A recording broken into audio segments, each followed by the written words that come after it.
এই জায়গাটা দেখো কি সুন্দর।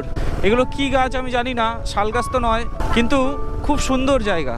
ঘন জঙ্গলের মতন একদম চারিদিকে রয়েছে, লাল মাটি। মনে হয় না জীবনে আর কোনোদিন এই রাস্তা দিয়ে আমি আসতে পারবো, কারণ মনেই থাকবে না।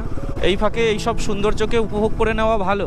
কত সুন্দর দেখো, দুদিকে মাটি তুলে রেখেছে, মাঝখান থেকে লাল রাস্তা।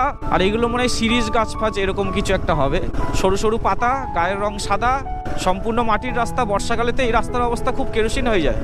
এদিকে একটা রাস্তা তৈরি হচ্ছে, সবই মাটির রাস্তা। আমাকে দেখে সবাই হাসছে কেন তো আমি বুঝতে পারছি না। কোথার থেকে যাচ্ছি ভাই? এসব ঢিপি ফিপি কিছুই ছিল না যখন গেছিলাম। কোথায় যাচ্ছি বলতো? আদৌ যাচ্ছি তো ঠিক? এটা হচ্ছে ন্যাশনাল হাইওয়ে, তোর ন্যাশনাল হাইওয়ে 173। এটা কি পুকুর না ভেরি? ঝিল টাইপের ঝিল। বাবা, অনেক বাইক আছে, তার মানে অনেক লোক এখানে আড্ডা মারে।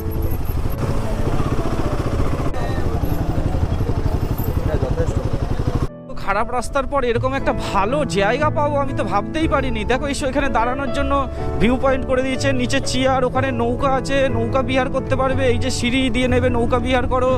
চার্জ ফার্জ আছে কিন্তু আমি জানি না কত টাকা। আর এইখানে মন্দির আছে। আচ্ছা, আমরা কি তাহলে চলে আসলাম মন্দিরের কাছাকাছি?